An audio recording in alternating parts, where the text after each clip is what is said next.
बिस्मिल्लाहिर रहमानिर रहीम नहमदुहु व नुसल्ली अला रसूलिहिल करीम अम्मा बाद फ़अऊज़ु बिल्लाहि मिनश शैतानिर रजीम बिस्मिल्लाहिर रहमानिर रहीम इन्नमा यख्शल्लाह मिन इबादिहिल उलमा। समस्त प्रशंसाय महान आल्लाह रब्बुल आलमीनेर। সেই আল্লাহ তাআলার শুকরিয়া আদায় করি আমরা এখানে জমায়েত হয়েছি, তার জন্য আমরা সবাই আলহামদুলিল্লাহ বলি। তারপরে তার প্রেরিত রসুল মুহাম্মদ রাসূলুল্লাহ সাল্লাল্লাহু আলাইহি সাল্লামের উপরে লাখো কোটি দরুদ ও শান্তির ধারা বর্ষিত হোক, আল্লাহুম্মা আমিন।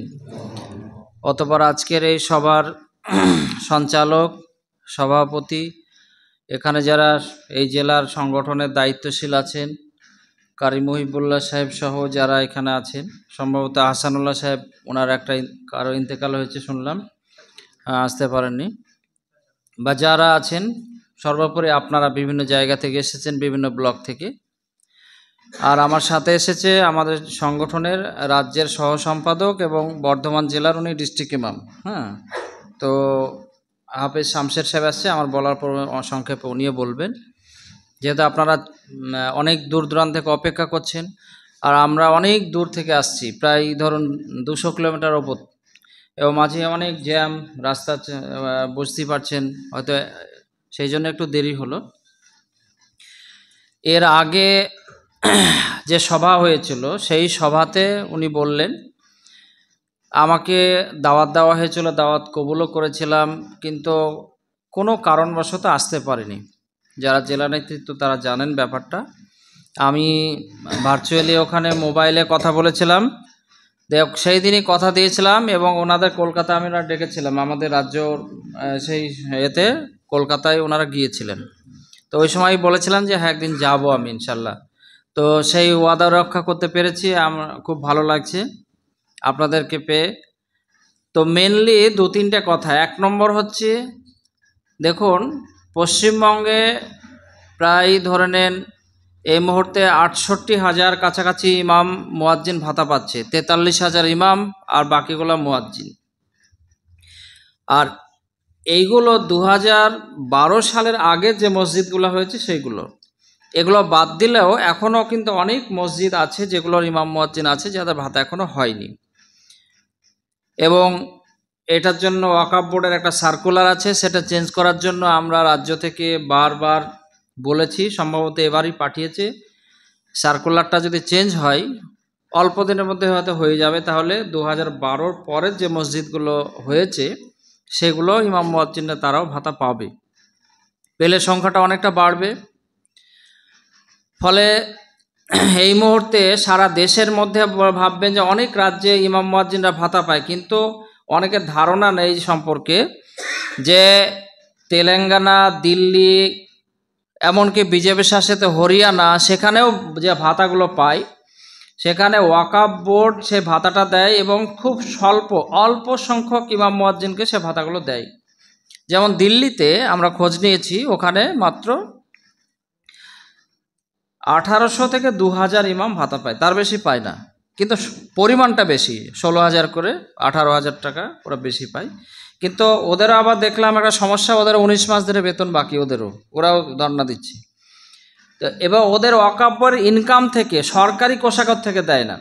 এরকম হরিয়ানা বা অন্য জায়গাতে একই সিস্টেম, কিন্তু পশ্চিমবঙ্গটা ব্যতিক্রম, যে পশ্চিমবঙ্গে আমাদের মাইনরিটি ডেভেলপমেন্ট যে ফান্ড আছে, অর্থাৎ এমএমএ ডিপার্টমেন্ট, এই ডিপার্টমেন্টের বা সংখ্যালঘু যে বাজেট হয় প্রতি বছর, আমাদের পশ্চিমবঙ্গ সরকার এবার 5,000 কোটি টাকা বাজেট করেছিলেন, ওই বাজেট থেকে এই টাকাটা দেওয়া হয়। প্রতি মাসে প্রায় 16 কোটি টাকা করে লাগে। ওয়াকফ বোর্ড কী করে, ওয়াকফ বোর্ড যেহেতু এটার উপর কেস হয়েছিল, তাই ওয়াকফ বোর্ড শুধু ডিস্ট্রিবিউশন করে, মানে বিতরণ করে, কিন্তু ওয়াকফ বোর্ডের টাকা না। ওয়াকফ বোর্ডের কত আয়, আমাদের পশ্চিমবঙ্গে ওয়াকফ বোর্ডের ইনকাম মাত্র 78 লক্ষ টাকা পার ইয়ার, মানে এক বছরে 1 কোটি টাকাও ইনকাম হয় না। কেন? পশ্চিমবঙ্গে ওয়াকফ সম্পত্তি প্রায় ধরে নেন 43,000 একর আছে, আর 8,000 শুধু ফাইল আছে, মানে যেটা ইসি নাম্বার দেওয়া আছে সেইটা আছে। তাহলে এত যে সম্পত্তি, তাহলে ইনকাম হয় না কেন? না তো এর বেশির অংশ বেদখল আছে। আপনারা জানেন যে কলকাতা সহ বিশাল একটা অংশ বেদখল। যে কটাও দখল আছে সে কটাও মুতাওয়াল্লিরা এমনভাবে তারা মনে করে যে এটা আমাদের পৈতৃক সম্পত্তি, যাদেরকে রক্ষণাবেক্ষণে দেওয়া হয়, রক্ষকরা ভক্ষক হয়ে গিয়ে ওরা সঠিকভাবে হিসাব দেয় না, ইনকাম কম হয়।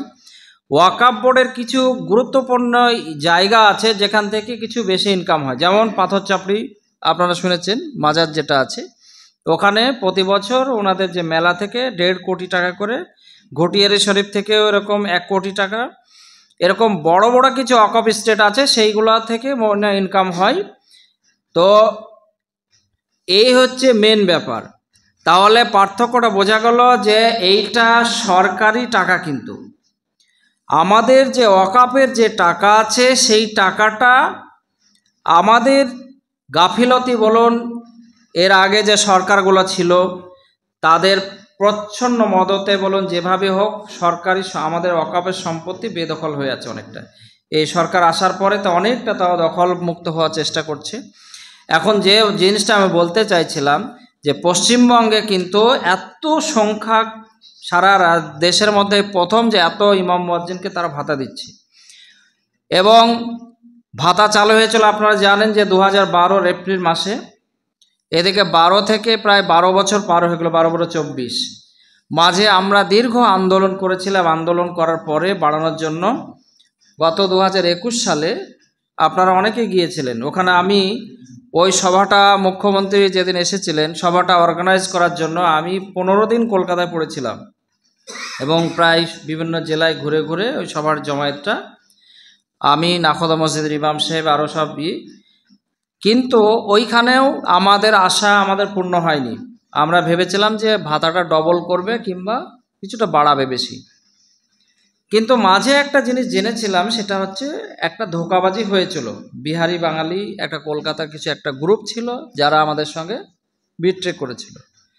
মুখ্যমন্ত্রীর সাথে কথাই হয়নি, আর ওরা এসে প্রচার করেছিল যে এটা একটা কথা হয়ে আছে বা ইত্যাদি ইত্যাদি। যাই হোক, ওটা পুরোনো জিনিস বলতে চাইছি না, কিন্তু সেই সময় উনি যখন নেমে যান বা এর পরে আমরা 3-4 বার কথা বলেছি, উনি বলেছিলেন যে আগামী 2026-এর আগে আর একবার উনি নাকি আমাকে সেই দিনও বলছিলেন, আমাদের রাজ্য সংখ্যালঘু সেলের যিনি প্রেসিডেন্ট, কথা হচ্ছিল যে আর একটা উনি এরকম বসবেন বা কথা বলবেন, এবং 2026-এর বিধানসভার আগে আমাদের আর একবার ভাতা বাড়বে, এরকম একটা আশ্বাস আমরা পেয়েছি। তো এই যে ভাতা ইমাম সাহেবরা কাজ করছে অনেক, এটা তো সরকার দিচ্ছে। সরকারের কাছে আমরা আন্দোলন করছি, দাবি দেওয়া রাখছি, আমাদের যা সমস্যা আছে সেগুলো করছি। এবারে ওয়াকফ বোর্ডের কিছু সমস্যা আছে। আগে ডিরেক্টলি ওখানে কাজগুলো হচ্ছিল, কিন্তু এই সিও আসার পরে অনেক সমস্যা তৈরি করেছে। এবং এই সিও আসার পরে শুধু ইমাম মুয়াজ্জিন না, টোটাল ওয়াকফ বোর্ডেরই, এবং আগেকার যে চেয়ারম্যান তার সাথে দ্বন্দ্ব করে ওনাকে সরিয়ে দিল, নতুন একটা চেয়ারম্যান নিয়ে এসছে। অনেক একটা বিশৃঙ্খলা, আমরা আন্দোলন, অনেক কেস কামারি, অনেক কিছু হয়েছে। তো যাই হোক, কিন্তু লড়াই করে ইমামদের যেন সম্মান থাকে, ওখানে যেন ইজ্জতের সাথে থাকে, তাড়াতাড়ি যেন কাজটা হয়, আমাদের উদ্দেশ্য ছিল এইগুলো। তো সেই দিক থেকে সেই চেষ্টাটাও চলছে যেন ওখানকার সমস্যাগুলো মিটে যায়। রিসেন্টলি আপনারা জানেন অনেক ইমাম মুয়াজ্জিনদের ভাতা বন্ধ হয়েছে, ওরা অনলাইন পোর্টালে দিচ্ছে। আজকেও কথা হচ্ছিল যে ওদের সফটওয়্যারের সমস্যা, হয়তো 2-3 দিনের মধ্যে যাদের ঢুকতে বাকি আছে ঢুকে যাবে, আর যাদের বন্ধ হয়েছিল বা যাদেরকে SMS করেছিল তাদের ওখানে জমা দিতে বলেছিল কাগজ, অনেকে হয়তো জমা দিয়েছেন। যদি কারো সমস্যা থাকে সেগুলো আমাদেরকে বলবেন, যারা দায়িত্বে আছে ওদের মাধ্যমে। এখন আমাদের বক্তব্য ছিল যে সরকার ইমাম সাহেবদেরকে যেটা পাচ্ছে দিচ্ছে, আমরা গণতান্ত্রিক পদ্ধতিতে আন্দোলন করছি, তাতে আপনাদের হকের জন্য লড়াই করছি, এটা করবো আমরা।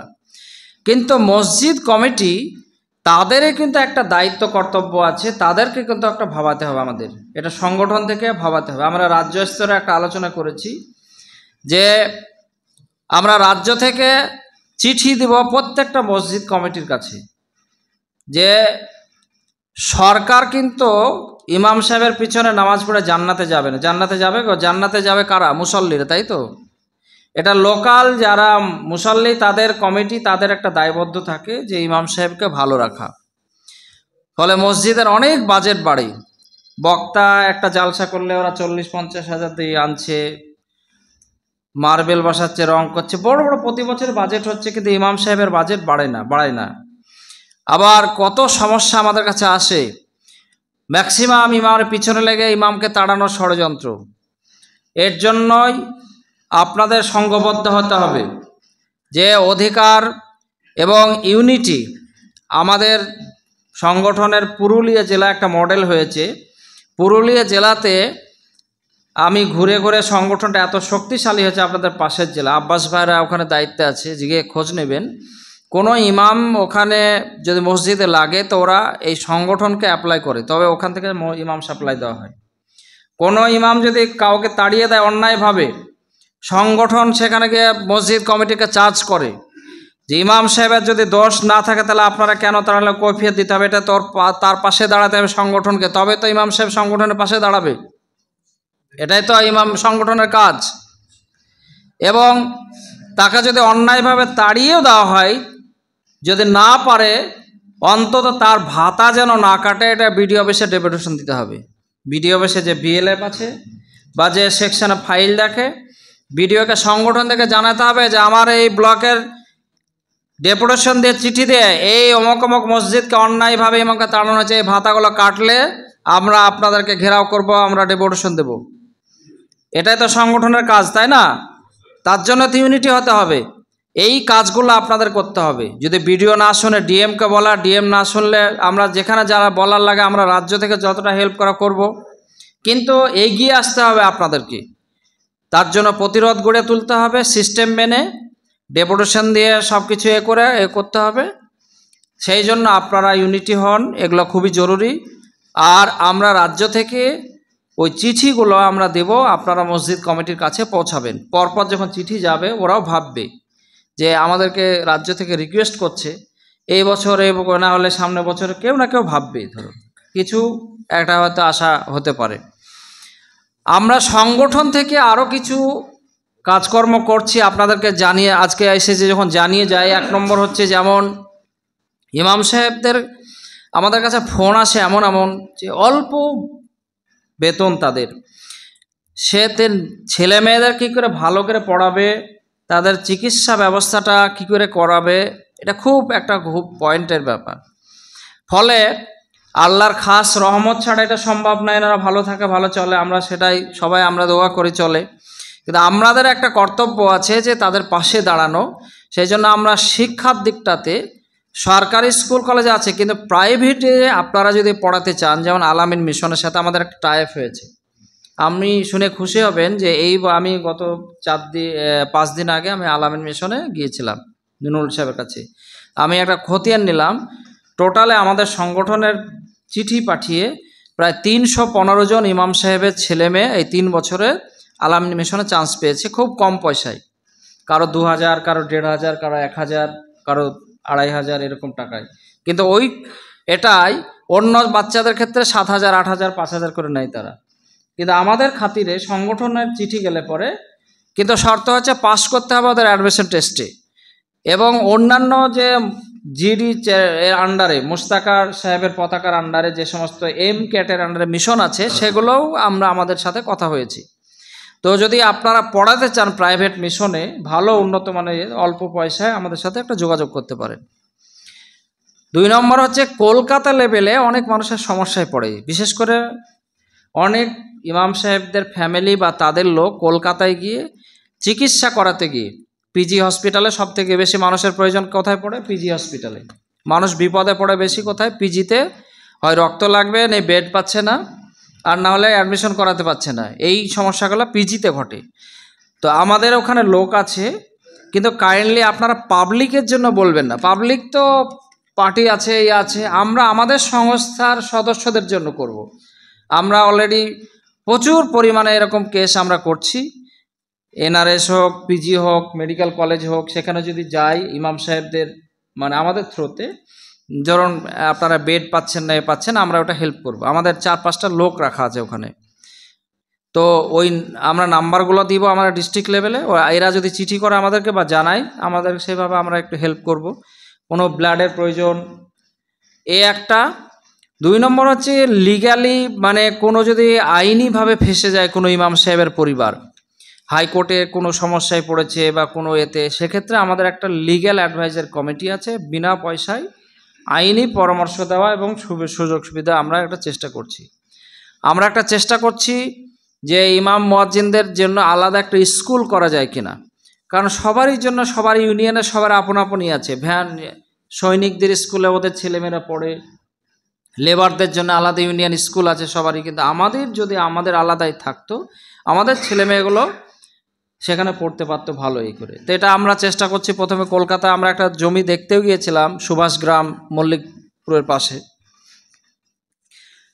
এই একটা দিক আমরা চেষ্টা করছি, আপনারা এগিয়ে আসুন। আর একটা ব্যাপার হচ্ছে, কলকাতাতে আমাদের অফিস আছে, ওরা যারা গিয়েছিল ওরা জানে, এবং জেলায় জেলায় আমরা করি। আপনাদের একটা জিনিস করতে হবে, যে কমিটি আপনারা ভালো করে করেন আর স্বচ্ছতার সাথে করতে হবে। যদি মনে করেন যে আমি সংগঠনকে নিজের স্বার্থে ব্যবহার করব, আল্লাহ ক্ষমা করবে না এবং সংগঠন টিকবেও না। ফলে কুরবানি না দিলে, ত্যাগ যদি না করে যারা নেতৃত্ব, তাদের কিন্তু প্রচুর কুরবানি দরকার। এবং এই কমিটি ডিস্ট্রিক্ট লেভেলের যে কমিটি করবেন, সেই কমিটি তার তালিকা লিস্ট ডিএম সাহেবকে জমা দিতে হবে, এবং যে ডিস্ট্রিক্টের প্রেসিডেন্ট থাকবে, যে বা সেক্রেটারি যে হেড থাকবে, ডিএম এর নাম্বার তার মোবাইলে থাকতে হবে, তার নাম্বার তার ডিএম সাহেবের মোবাইলে করে দিতে হবে। পুলিশ সুপার যিনি এসপি সাহেব আছে, তাকে একটা কপি দিয়ে তার সাথে যোগাযোগ করতে হবে। যিনি পুরো জেলার হেলথটা দেখেন, মানে হসপিটালগুলো দেখে, সেটা হচ্ছে চিফ মেডিকেল অফিসার, সিএমওএইচ বলে, তাকে একটা কপি দিতে হবে, তার সাথে যোগাযোগ রাখতে হবে। কোনো হসপিটালে যদি কোনো ইমাম মুয়াজ্জিন সাহেবের যদি সমস্যা হয়, যেন ডাইরেক্ট আপনি ফোন করতে পারেন তাকে। কোনো এই জেলার কোনো ইমাম সাহেব যদি অন্যায় কোনো মিথ্যা কেসে ফেসে যায়, আপনি ডাইরেক্ট যেন এসপিকে ফোন করতে পারেন যে আমার অমুক থানার আন্ডারে অমুক সদস্যকে ধরা হয়েছে বা ওর ফ্যামিলি হ্যারাসমেন্ট হচ্ছে, আপনি এটা দেখুন। তো এই সিস্টেমটা বানাতে হবে। এবং জেলা পরিষদের যিনি সভাধিপতি, ওটা একটা খুব উনি ভাইটাল পয়েন্ট। তো টোটাল ডিস্ট্রিক্টের ডেভেলপটা ওখান থেকে হয়, ওখান থেকে প্রচুর স্কিম পাওয়া যায়। তো ওইখানে যোগাযোগ রাখতে হবে, ওনাকে একটা কপি আপনার লিস্ট দিতে হবে, তার নাম্বার আপনার কাছে থাকবে, আপনাদের থাকবে। আর ডিস্ট্রিক্টে মাইনরিটির যিনি হেড আছেন, অফিসার আছেন, ডোমা, ডিস্ট্রিক্ট মাইনরিটি ডোমা যাকে বলে, তো ওই ডোমা সাহেবের সাথে, ম্যাডাম হোক সাহেব হোক যেই হোক, WBCS অফিসার, ডোমার সাথে খুব যোগাযোগ রাখতে হবে। কারণ হচ্ছে বিডিও অফিসে এগুলো জমা হয়, ইমাম মুয়াজ্জিনের ফাইলগুলো, অনেক সময় এই ফাইল কাগজ ওরা ফেলে রাখে, 3 মাস 2 মাস করে সব আটকে রাখে, 6 মাস 1 বছরও ফেলে রাখে। তো আপনি অভিযোগটা কোথায় দিবেন? যদি বিডিও অফিসের স্টাফ কাজ না করে, ডিরেক্টলি আপনি ডোমাকে বলবেন ফোনে যে আমার অমুক ব্লকের অমুক ইমাম সাহেব এখানে গেছে, এত ফেলে রেখেছে, আপনি ইমিডিয়েটলি বিডিওকে বলুন।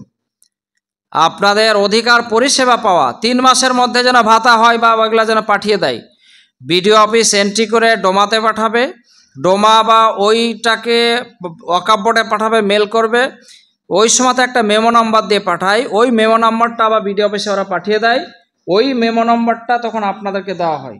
ওই মেমো নাম্বারটা যদি আমাদেরকে দেন, আমরা ডিরেক্টলি ওয়াকফ বোর্ডে যোগাযোগ করে কার কোন কাজটা আটকে আছে সেটা আমরা করে দিতে পারি। কিন্তু এই প্রসেসিংয়ে গিয়ে দ্রুত কাজ করানোর দায়িত্ব আপনাদের, যোগাযোগটা বজায় রেখে। ফলে এই সমস্ত ডেভেলপের কাজগুলো আপনারা করুন। আর ব্লক ভিত্তিক যারা দায়িত্বশীল আছেন, আপনারা মনে রাখবেন, বিডিও অফিসে, প্রত্যেকটা বিডিও অফিসে জয়েন্ট বিডিও থাকে, তাই না? জয়েন্ট বিডিও হচ্ছে মাইনরিটি নোডাল অফিসার। ওনার সাথে আপনারা মাশওয়ারা করবেন আপনার এলাকার মাইনরিটিদের কি সমস্যা আছে। প্রতি বছর আমাদের পশ্চিমবঙ্গ সরকারের মাইনরিটির একটা ফান্ড আছে, আগে একটা সেন্ট্রাল গভর্নমেন্ট একটা ফান্ড দিত, ওটাকে MSDB বলতো, MSDBটা ওরা বন্ধ করে দিয়েছে। এবার আমাদের স্টেট গভর্নমেন্ট MDW একটা ফান্ড, প্রতি বছর এটা 2 কোটি টাকা করে অ্যাকশন প্ল্যান চাই। রাস্তাঘাট, কমিউনিটি টয়লেট, পানীয় জলের ব্যবস্থা, তারপরে হচ্ছে হাউজিং স্কিম আছে একটা, অর্থাৎ বিধবা, তালাকপ্রাপ্তা, অসহায় মুসলিম মহিলা হলে তাদের জন্য একটা ঘরের স্কিম আছে। আমি এবছর বলেছিলাম প্রত্যেকটা ডিস্ট্রিক্টকে যে আপনারা যোগাযোগ করুন, প্রত্যেকটা ডিস্ট্রিক্টে ওটা হয়ে গেছে। আগামী বছর আবার মার্চের পরে হবে, যে ওই হাউজিং স্কিম বা ঘর যেগুলো সেগুলোও কিন্তু করতে হবে। আর এই জন্য ইমাম মুয়াজ্জিনের যারা সংগঠনের মেন ব্লক ভিত্তিক তাদের সাথে জয়েন্ট ভিডিওর সাথে মাঝে মাঝে যোগাযোগ করবেন, কি কি স্কিম আছে জানবেন মাইনরিটির, ওনার কাছে বসে বিএলএফ যে আছে তার সাথে বসে আপনাদের সমস্যাগুলো মিটাবেন। এবং এদিকে যত মাদ্রাসা আছে বা মসজিদের আন্ডার আছে আপনারা কমিউনিটি টয়লেট যা যা প্রয়োজন ওনার সাথে আলোচনা করতে পারেন। আর একটা কথা হচ্ছে ঘরের যে ব্যাপারটা শুনেন, এখানে একটা কথা বলিস, মাইনরিটি যে ব্যাপারটা রয়েছে, মাইনরিটি রাজনীতি খেয়ে ধরে রেখেছে, সেখানে আমি বলকে যে আমার দায়িত্ব থাকবে সেখানে যোগাযোগ করলেও সে পাবে না। এর সিস্টেমটা বললাম, যদি পলিটিক্স হয় আপনাকে ডিস্ট্রিক্ট থেকে মোকাবেলা করতে হবে। আপনি ব্লকে কথা না শুনলে ডাইরেক্ট ডোমাকে বলতে হবে, ডোমা না শুনলে সভাধিপতি বা ডিএম, লাস্ট অবস্থা ডিএম, আপনি ডেপুটেশন দেবেন। ওই জন্য বলেছি কথা না শুনলে লাস্ট ওষুধ হচ্ছে ডেপুটেশন। টিম করে গিয়ে আপনার ওই সমস্যার জন্য ডিএমকে ডাইরেক্ট দেবে, ডিএম ওকে চাপ দেবে। এটা হচ্ছে আপনাকে করতে হবে। ডিএম কথা না শুনলে আমাদেরকে বলুন, ডিএমের নাম্বার দিন, আমরা রাজ্য থেকে ফোন করব, আমরা সাপোর্ট দিব। এসপিকে ফোন করবো, দরকার বিডিওর নাম্বার দিলে বিডিওকেও ফোন করবো আমরা। আপনাদের কথা না শুনলে আমাদেরকে বলো, আমরা ওখান থেকে হুমকি দেবো। শুনবে না মানে কথা, কাজ হবে না, কাজ হওয়া চাই, পরিষ্কার কথা। বাস্তব সত্য কথা। বিষয় হচ্ছে পলিটিক্যাল লেভেলে যারা মাইনরিটি দায়িত্ব আছেন, এরা মনে হচ্ছে জয়েন্ট স্যার দিয়ে একবারে চিপ করে রেখে দিচ্ছে যে আপনারা ইমাম পরিষদ যা বলবো আমরা বলবো। না, ওইটা করতে দেবেন না, ওইটা ওদের হাতে। ওইটা আপনারা টিম করে গিয়ে প্রত্যেক জয়েন্ট বিরাট ডেপুটেশন দিয়ে বলে আসবেন ভালো করে।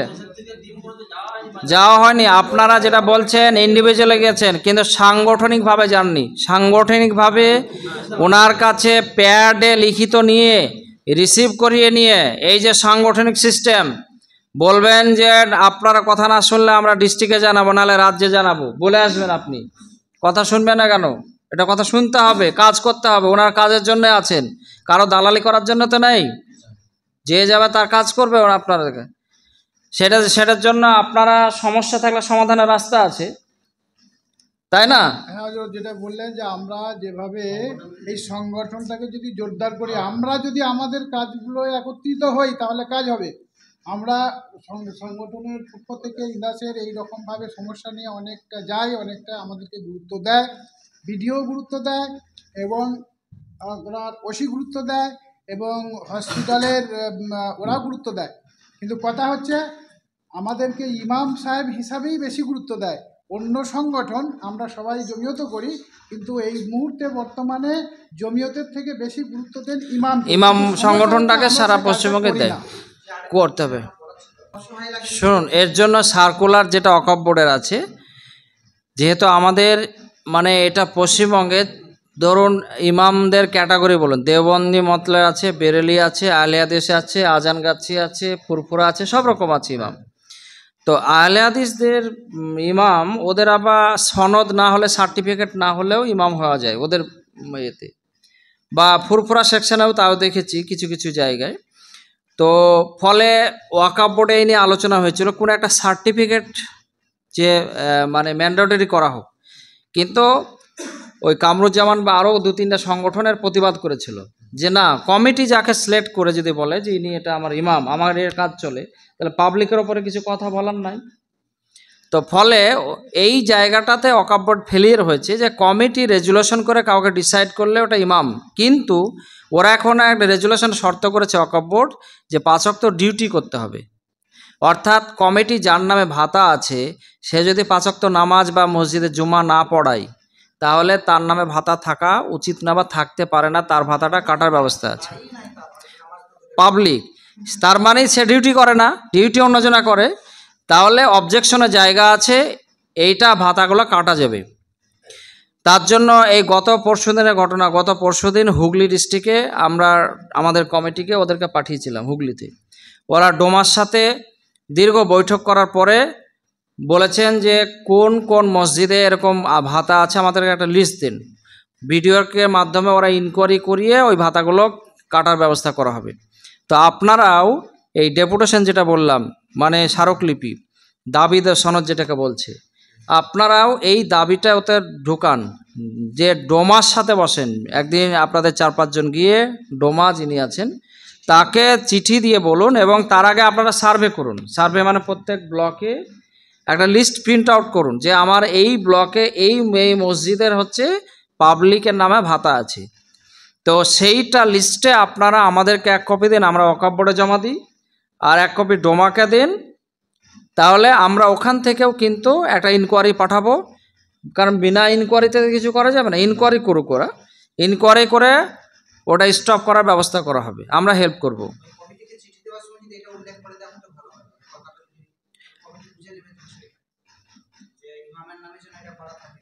হ্যাঁ, এবার কি বলুন তো, আপনার হয়েছে হ্যাঁ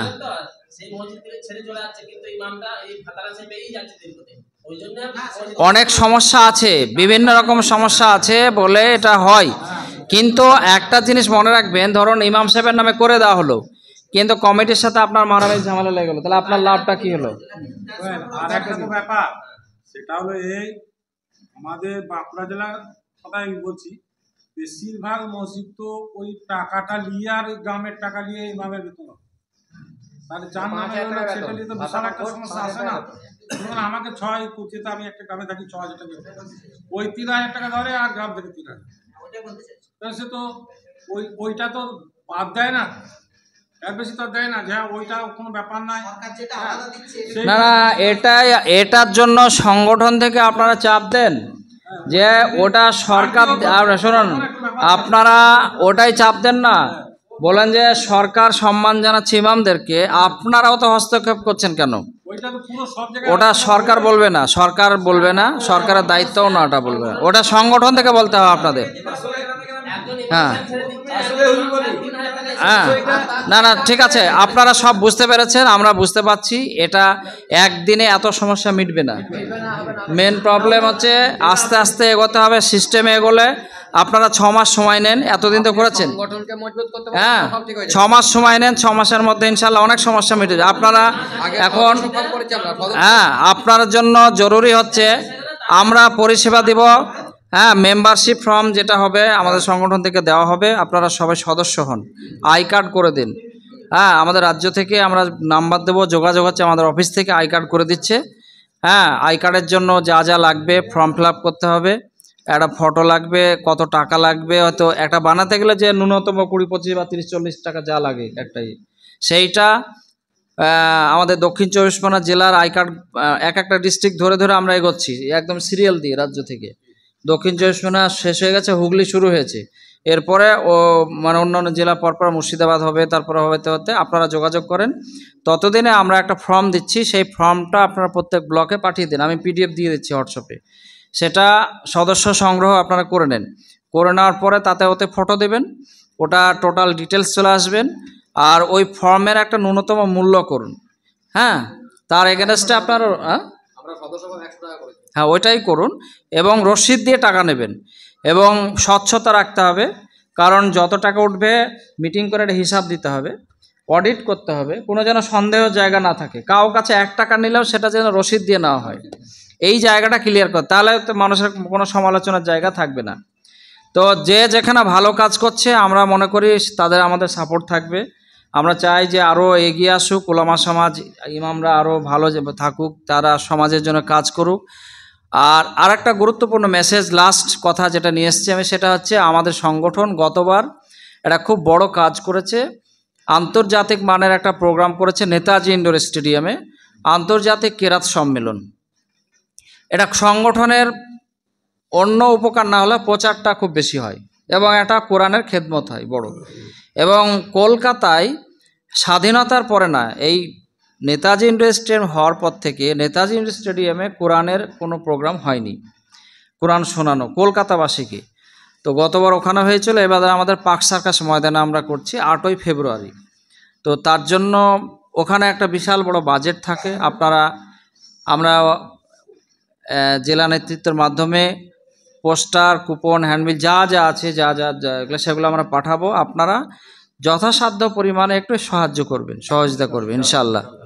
আপনারা যাবেন, দাওয়াতও থাকবে অবশ্যই। হ্যাঁ, যেহেতু কোরআনের যাদের সুযোগ হবে যাবেন। যদিও কাছের জেলাগুলোয় বেশি আসবে, তো আপনাদের দূরের জেলা তো সবাই যেতে হবে না। হ্যাঁ, হয়তো ফিরে আসার একটা ব্যাপার থাকে, আর বাস করে নেওয়া হবে, কোনো সমস্যা নাই। আমাদের গত বছর দক্ষিণ 24 পরগনা থেকে 8,000 লোক গিয়েছিল। আশেপাশের জেলাগুলা ভরে দেয়, উত্তর 24 পরগনা, দক্ষিণ 24 পরগনা, হাওড়া, হুগলি কাছাকাছি আছে। তো দূরের জেলা থেকে হয়তো গেল, এভাবে যাবেন। 8ই ফেব্রুয়ারি ডেটটা মনে রাখবেন। আমরা জেলা নেতৃত্বকে মাঝে একবার কলকাতায় আমরা ডাকবো, ডেকে আমরা সব ওগুলো বুঝিয়ে দেবো ইনশাল্লাহ। তখন ওরা আপনাদের ব্লকে ব্লকে ওগুলো আপনাদেরকে দেবে। তার আগে ওই ফর্ম ফিল আপ যেটা সদস্য সংগ্রহ, সেইগুলো সব মোটামুটি আপনারা করে নিন, ঠিক আছে?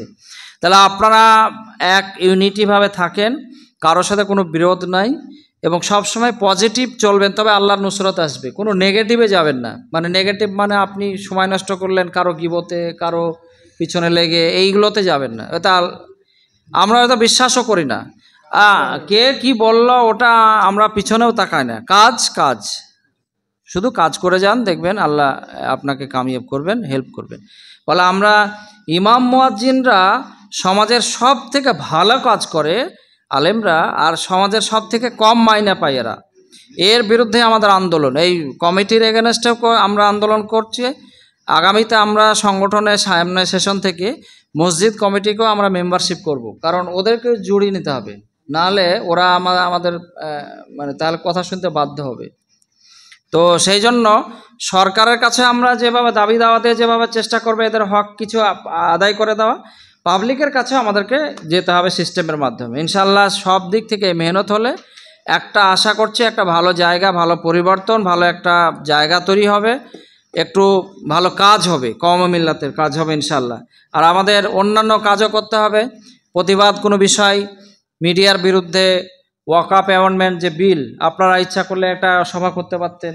হ্যাঁ, এর আগে করেছেন দেখলাম, ওটা ইস্যু ছিল। বড় বড় সংগঠন করছে, জমিয়ত উলামা হিন্দ করছে, আমাদের কারোর সাথে কোনো বিরোধ নেই। যে যেখানে ভালো কাজ করছে সেখানে আমাদের সাপোর্ট থাকবে, কিন্তু আমরা আমাদের কাজটা করে যাব, তাই না? আমরা একটা সাইড নিয়ে কাজ করছি। তো সেই জন্য আমরা চেষ্টা করব যে গঠনমূলক কাজ করা। মাঝে মাঝে আপনারা থানার সাথে যোগাযোগ রাখবেন, প্রশাসনের সাথে। তারাও অনেক সময় সম্প্রীতির উপর সভা করে, আপনারা যাবেন বা আপনারাও করবেন। ঠিক, আপনাদের জেলায় মুসলিম সংখ্যা খুবই কম জানে। আমাদের তো মুর্শিদাবাদ মানে 1 কোটির ওপরে মুসলমান, এবং আমাদের একটা ব্লকে 600-650টা মসজিদ আছে, যেটা আপনার পুরো জেলায় মনে হয় না এতগুলো। আমার মনে হয় একটা ব্লকে আছে, একটা থানাতে, তো আমার দমকলে। তো ফলে ওই জেলায় যা চলবে এই জেলায় চলবে না। আপনাদের এখানে সম্প্রীতির ব্যাপারটা জোর দিতে হবে বেশি, মানে। এবং পুরোহিত সংগঠনের সঙ্গে আমি যোগাযোগ করিয়ে দেবো, তাদেরকে নিয়ে মাঝে মাঝে ডাকবেন, কাজ করবেন। হ্যাঁ, ওদেরকে ডাকবেন। হ্যাঁ, ব্লাড ডোনেশন ক্যাম্প করবেন, করবেন, তাদের সাথে যোগাযোগ, প্রশাসনের সাথে যোগাযোগটা বেশি করবেন। পার্টির সাথে এত যোগাযোগ করতে বলবো না, প্রশাসনের সাথে। পার্টি বেইমানি করতে পারে, কিন্তু প্রশাসনটা এত বেইমানি করবে না, আপনাদের পাশে দাঁড়াবে। হ্যাঁ, ঠিক আছে ইনশাল্লাহ। হ্যাঁ, ঘরের ব্যাপারটা দেখুন, ঘর একটা খুব খাঁটি কথা যেটা, সেটা ঘরের যে স্কিম আপনারা জানেন যে আগে 3-4 রকমের ঘরের স্কিম ছিল। একটা স্পেশাল কোটা ছিল গীতাঞ্জলি, ওটাও বন্ধ হয়ে গেছে দুর্নীতির করার কারণে। পাবলিক মানে নেতাগুলো দুর্নীতি করেছে প্রচণ্ড, ওটা বন্ধ করে দিয়েছে সরকার। আর একটা কেন্দ্র সরকার 40% টাকা দেয় আর রাজ্য সরকার 60%, ওইটাই চলছে এখন। ওইটার নাম হচ্ছে আপনার, কেন্দ্র সরকার ওটার নাম দিয়েছে যে প্রধানমন্ত্রী আবাস যোজনা, পশ্চিমবঙ্গ সরকার ওটার নাম দিয়েছে বাংলার আবাস যোজনা। ওই নাম নিয়ে ঝামেলা হচ্ছিল কিছুদিন। ওই ঘরটা পেতে গেলে সার্ভে হয়, একটা ইকোনমিক্যালি সার্ভে, মানে আর্থিকভাবে পিছিয়ে পড়ার দিক থেকে এই সার্ভে করে একটা লিস্ট বানায়। এই সার্ভে লিস্টে যাদের নাম থাকে তারাই ওটা পায়। সার্ভে করে কারা, এই সার্ভেতে দুর্নীতি হয়। সার্ভে বিডিও অফিসের স্টাফরা করে আর লোকাল মেম্বাররা করে, লোকাল মেম্বাররা ইনভলভ থাকে। ফলে ওই লোকাল মেম্বাররা, বিডিও অফিসের স্টাফরা আর কেন্দ্র সরকারের প্রতিনিধি, 3টে লোক যায় যখন সার্ভে করতে। সার্ভে সব সময় হয় না, 2 বছর 3 বছর পর পর একাধবার হয়। ওই সার্ভের সময়তে ওরা ইচ্ছা করে অনিচ্ছা করে ইমাম আলেমদের নামগুলো বাদ দেয়, বা একজনের নাম 3 বার করে তুলে দেয় ওই অফিসারকে ঘুষ দিয়ে। এরকমও দেখা যায় যে একটা লোক পরপর 3বারই বাড়ি পাচ্ছে, মানে ওর নামটা 3বারই সার্ভে লিস্টে তুলে দিয়েছে। তবে একটা বাড়িতে বাপ বেটা সবাই। হ্যাঁ, আর ওরা এই সব দুর্নীতি করছে, ওদিকে আমাদের তাকিয়ে লাভ নাই। আমাদের যারা পায়নি বা যাদের ওদের ক্রাইটেরিয়া আছে, অনেক পাকা বাড়ি হলে হবে না, মোটরসাইকেল থাকলে হবে না, ইত্যাদি ইত্যাদি বলেছে। তো আমরা রাজ্যে সেদিন ফিরহাদ হাকিম সাহেব, মন্ত্রী সাহেব ওরা ছিল, আলোচনা করতে করতে বললাম যে অনেক ইমাম মুয়াজ্জিনদের কাঁচা বাড়ি আছে বীরভূম, বাঁকুড়া, বিভিন্ন ডিস্ট্রিক্টে। তো ওরা বললো যেগুলো কাঁচা বাড়ি আছে তাদের লিস্ট করে আমাদেরকে দাও, আমরা একটা সার্ভে করার জন্য আমরা প্রত্যেকটা ডিএমকে পাঠিয়ে দেব। ওরা সার্ভে ভিডিওতে পাঠাবে, ভিডিও করে করে একটা লিস্ট বানাবে। আগে ঘর এত সহজ নয় যে আপনার এমনি এসে যাবে, তা হবে না, একটা সিস্টেমে হবে। ফলে সার্ভে লিস্টের জন্য আমরা কিন্তু প্রত্যেক জেলায় জেলায় একটা লিস্ট চেয়েছি।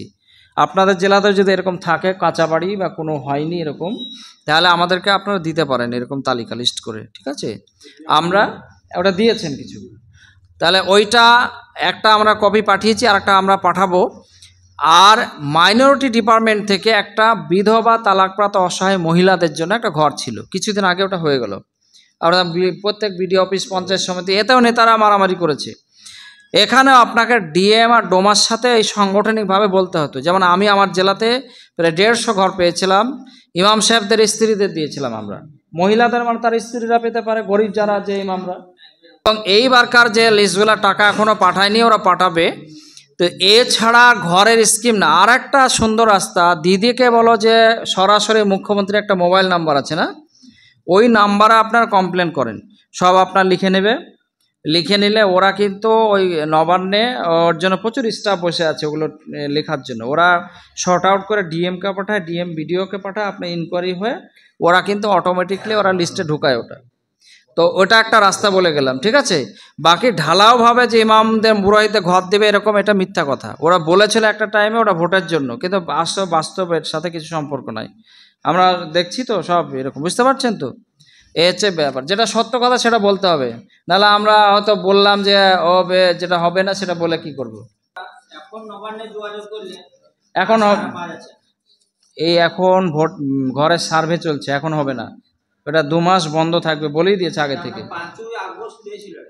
হ্যাঁ, সেটা তো বলেছে, যখন ঘরের সার্ভে, এখন তো সার্ভে চলছে, এখন ওটা পাবেন না, আবার আপনি 1 মাস পরে, 15 দিন পরেই পেয়ে যাবেন, আবার শুরু হবে।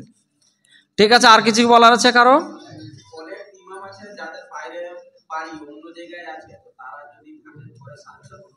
ওই আপন আপন ডিস্ট্রিক্টে, হ্যাঁ, প্রত্যেক যেখানে তার জমি আছে, কারণ ঘর করতে গেলে জমি দরকার হবে, তার রেকর্ড লাগবে, দলিল দিতে হবে। হ্যাঁ, আমাদেরকে জানান কোন ভিডিও কোন ডোমা বলেছে, এটা ডেপুটেশন দেন। তো ঠিক আছে, মোটামুটি এবার আমাদের এই শামশের সাহেব 2 মিনিট কথা বলে দোয়া করে দেন। হ্যাঁ, ব্যবসা বাণিজ্যের জন্য আমরা বলেছিলাম যে আমাদের একটা মাইশাত ফাউন্ডেশন একটা সংস্থা আছে, আর আপনাদের এই দুর্গাপুরে ওরা একটা জাকাত ফাউন্ডেশন আছে। তো যদি যারা যে সমস্ত ইমাম সাহেবরা অলরেডি ব্যবসা করছে, তাদের ব্যবসা ডেভেলপ করার জন্য তো মাইনরিটি লোন দেয়। যদি আপনারা মাইনরিটি লোন 1 লাখ থেকে শুরু করে 2 লাখ পর্যন্ত দেয়, আইটি ফাইল থাকলে 5 লাখ। তো যদি তাদের ব্যবসা ডেভেলপ করার জন্য লোনের প্রয়োজন হয়, আপনার ডোমার সাথে কথা বলুন, বিডিও অফিসে কথা বলুন, বিএলএফ সে জানে, বা এফএস আছে, ফিল্ড সুপারভাইজার, কথা বলে আপনারা লোনের জন্য অ্যাপ্লাই করুন। আর ওই কপিগুলো আমাদেরকে দিন, আমরা হেড অফিস থেকে ওটা চেষ্টা করবো। আর যারা ব্যবসা করতে চান, হ্যাঁ, ওটা আমাদের সংগঠনে আপনারা 2 চাপ বেশি না করে অ্যাপ্লাই করুন আপনারা, আমরা সেগুলো সংস্থাগুলোকে পাঠিয়ে দেবো, ওরা আপনাদেরকে ডেকে নেবে, ডেকে ইন্টারভিউ করে ওরা হেল্প করবে ইনশাল্লাহ। হ্যাঁ হ্যাঁ, না না না, সুদ নেয় না। মাইনরিটি যেটা, সেটা 4% নেয় ওরা, ওরা মেনটেন্স চার্জ বলে, ওটা নেবে ওরা। ওইটা দেখুন, মমতা, আমি বলি মমতা, ওই দিনে আমিও ছিলাম, মমতা ব্যানার্জি ইসলাম সম্পর্ক তো জানে না, ও ইমামদের সুদ নেওয়া, ইসলামের সুদ যে এটা জানে না ও। তখন এখনও আছে রানিং একটা স্কিম আছে, ভবিষ্যৎ ক্রেডিট, মানে প্রজেক্ট থাকতে হবে, মানে আপনি যে ব্যবসা করবেন আপনার নির্দিষ্ট একটা প্রজেক্ট বানাতে হবে। হ্যাঁ, প্রজেক্ট বানিয়ে আপনি ওটা বিডিও অফিসে ফর্ম পাওয়া যাবে, অনলাইনে অ্যাপ্লিকেশন করবেন। ওই স্কিমটার নাম হচ্ছে ভবিষ্যৎ ক্রেডিট। এই স্কিমে করলে ওরা ব্যাংকে পাঠাবে, ব্যাংকের সাথে আপনার ভালো সম্পর্ক থাকলে আপনার প্রজেক্টের এগেনস্টে আপনাকে লোন দেবে। এটা একটা সিস্টেম, বুঝতে পারছেন তো? এটা আছে, আপনারা নিতে পারেন, কারো যারা ব্যবসা করে নির্ভর করবে কত টাকা কতটা হবে ওটা উনি বলেছিলেন। ওটা আগে বলে দিলাম আমি। হ্যাঁ, ঠিক আছে, ঠিক আছে তাহলে। আচ্ছা, ঠিক আছে, ইনশাল্লাহ মেহনত সাকসেস অনেক হবে। আর লাস্টে বলে দিই, হোয়াটসঅ্যাপ গ্রুপ করবেন আপনারা, ডিস্ট্রিক্টে করেছেন, ব্লকে করবেন আমাদের। আচ্ছা, পশ্চিম বর্ধমানে আমরা যাকে দায়িত্ব দিয়েছি সেক্রেটারি কামরুদ্দিন সাহেবের নাম, ওর বাড়িটা বললে এই বাঁকুড়ায়, ওর কোন এলাকায় বাড়ি ওর? হ্যাঁ, বড়জোড়া ব্লক। ওই ব্লক বড়জোড়ায় সংগঠন আছে তো? আচ্ছা, যারা আছে সব জুড়ে নিতে বলবে এই ব্লকে, ঠিক আছে? হ্যাঁ, ও আজকে আমরা গাড়ি করে গিয়ে করেছি সব। আচ্ছা, আলহামদুলিল্লাহ, খুব ভালো আছে। আচ্ছা, তাহলে সংক্ষেপে আমরা আল্লাহুম্মা তাসসালাম তাসসালাম জাল জালাল ইকরাম রব্বানা আতমিম লানা নূরানা ওয়াগফির লানা ইন্নাকা আলা কুল্লি শাইইন কাদির আল্লাহুম্মা হাসিবনা হিসাবান ইয়াসীরা আল্লাহুম্মা ইয়াসসির লানা উমুরানা ইয়া আরহামার রাহিমিন। রব্বুল আলামিন, আমরা খাকসার গুনাহগার বান্দা, হে আল্লাহ তোমার শাহী দরবারে আমরা হাত পেতেছি। আল্লাহ তুমি আমাদের সমস্ত গুনাহগুলোতে মাফ করে দাও। আল্লাহ আজকের আমাদের বসা, কথা, বলা সব কিছু কবুল করে নাও। হে আল্লাহ আজকে জিকির আজকার আলোচনা সবই কবুল করে নাও। হে আল্লাহ খায়রা বরকত দান করো। হে আরহামার রাহিমিন, আমাদের মুশকিলাতকে তুমি হল করে দাও, সমস্যাগুলোকে দূর করে দাও। আমাদের মধ্যে ওই ইত্তেহাদ, ঐক্য দান করো। আল্লাহ মহব্বত দান করো। এ আল্লাহ তারাক্কি দান করো। এ আল্লাহ আমরা এখানে যে মাকসাদে বসেছি সেগুলো তুমি কবুল করো নাও। এ আল্লাহ সমস্ত আইমা ইজামদের তুমি হেফাজত করো। এ রব্বুল আলামিন মুসিবত থেকে হেফাজত করো। এ রহমান রাহিমিন, আমাদের ইত্তেহাদ একসাথে চলার তৌফিক দান করো। এ আল্লাহ রব্বুল আলামিন, আমরা যে মনের মাকসাদ আছে, উদ্দেশ্য আছে, সকলকে তুমি পূর্ণ করে নাও। এ আল্লাহ তুমি এই জেলা, তুমি এই এলাকাকে তুমি শান্তি বর্ষণ করো। এ রহমান রাহিমিন, আমাদের এই যে ইমাম আলেমদের ইজতেমা জমাহাকে তুমি কবুল করে নাও। আগামী দিনের পথ চলাকে তুমি সুগম করে দাও। এ রব্বুল আলামিন, তুমি ইনায়েত রব্বুল আলামিন, তুমি মদদ, গায়েবী মদদ থেকে তুমি হেফাজত করো। সুবহানাল্লাহ বিহামদিহি সুবহানাল্লাহিল আযীম। সুবহান রাব্বিকা রাব্বিল ইজ্জাতি আম্মা ইয়াসিফুন, সালামুন আলাল মুরসালিন, আলহামদুলিল্লাহি রাব্বিল আলামিন।